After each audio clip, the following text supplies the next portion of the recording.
इस बीच अपनी हथियार बनाने वाली फैक्ट्री पर हमले के बाद ईरान का गुस्सा अमेरिका पर उतरा। ईरान ने अमेरिका को सीधी चेतावनी दे दी कि उसकी सेना का ईरान के खिलाफ उठाया गया कोई भी कदम जंग को न्योता देगा। 3 दिन पहले ईरान के इस्फहान शहर में हथियारों की एक फैक्ट्री को निशाना बनाया गया था, जिसके लिए एक साथ 3 ड्रोन का इस्तेमाल किया गया था।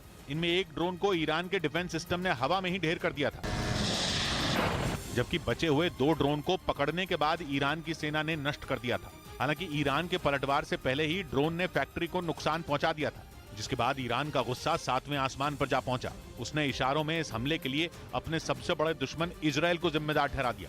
इसके साथ ही ईरान इजराइल के मददगार अमेरिका पर भी भड़क गया। उसने चेतावनी दे दी कि उसकी और इजराइल की लड़ाई से अमेरिका दूर ही रहे तो अच्छा होगा। साथ ही ईरान ने यह भी साफ कर दिया कि अमेरिका उसके खिलाफ अपनी सेना के इस्तेमाल के बारे में सपने में भी नहीं सोचे। ईरान ने धमकी दी कि अगर अमेरिका ने ऐसा किया तो इसका मतलब युद्ध होगा। ये अपने घर की छत पर ही फल और सब्जियां उगाते हैं। महीने का 40 से 50 हजार कमाते भी हैं। इनसे सीखना है तो फ्रीडम ऐप को अभी डाउनलोड करो।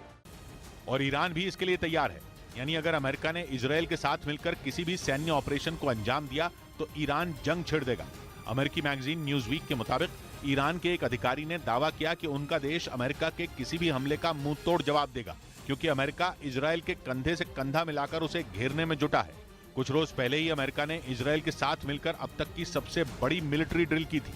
ईरान के करीब की गई इस ड्रिल में दोनों देशों के करीब 8000 सैनिक शामिल हुए थे। इसके साथ ही 140 से ज्यादा लड़ाकू विमानों ने भी ईरान को अपनी ताकत दिखाई थी और यह बता दिया था कि अगर ईरान ने परमाणु बम बनाने का सपना नहीं छोड़ा तो उसे अमेरिका और इजराइल दोनों के गुस्से का सामना करना होगा।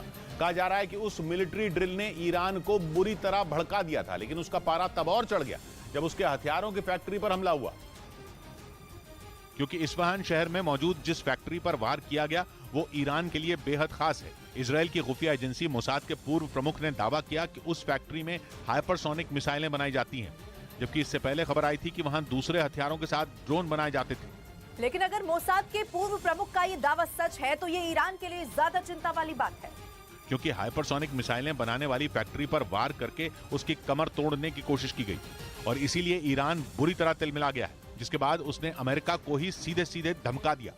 इधर गुजरात के गांधीनगर की निचली अदालत ने रेप केस में दोषी ठहराए गए आसाराम को उम्र कैद की सजा सुना दी। 2013 के इस मामले में एक दिन पहले ही अदालत ने आसाराम को दोषी करार दिया था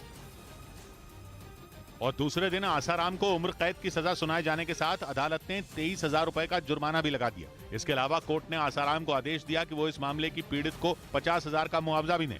उधर पश्चिमी मीडिया ने दावा किया कि जेलेंस्की को घुटनों पर लाने के लिए पुतिन यूक्रेन के शहरों को धूल में मिलाने की तैयारी कर ली है।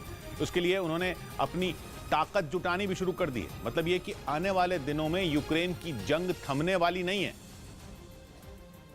क्योंकि पश्चिमी मीडिया का दावा है कि पुतिन ने यूक्रेन को पूरी तरह बर्बाद करने का मन बना लिया है। वो सिर्फ सर्दियों के खत्म होने का इंतजार कर रहे हैं और गर्मियां शुरू होते ही रूस की सेना यूक्रेन के अलग अलग शहरों पर एक साथ धावा बोल देगी। ऐसा इसलिए कहा जा रहा है क्योंकि ब्रिटेन के एक सुरक्षा विशेषज्ञ माइकल क्लार्क ने यह दावा किया कि पश्चिमी देशों से मिले यूक्रेन के एयर डिफेंस सिस्टम तेजी से खत्म हो रहे हैं, जिसे पुतिन एक मौके की तरह देख रहे हैं। यही नहीं, पश्चिमी मीडिया का दावा है कि पुतिन ने हमले के लिए ईरान और उत्तर कोरिया से हथियार भी जुटाने शुरू कर दिए हैं। मैंने नहीं देखा इस तरह का चीट, इस तरह का क्रिमिनल माइंड पूरे जेल स्टाफ को ब्राइब कर देगा। मैं सोच भी नहीं सकता था। गवर्नमेंट फंक्शनरी को इम्पर्सनेट करता था, आवाजें बदलता था। टारगेट भी बहुत पावरफुल धनवान लोगों को करता है। ये एक ही चीज से रुक सकता है, अगर आप इसकी जीभ काटें।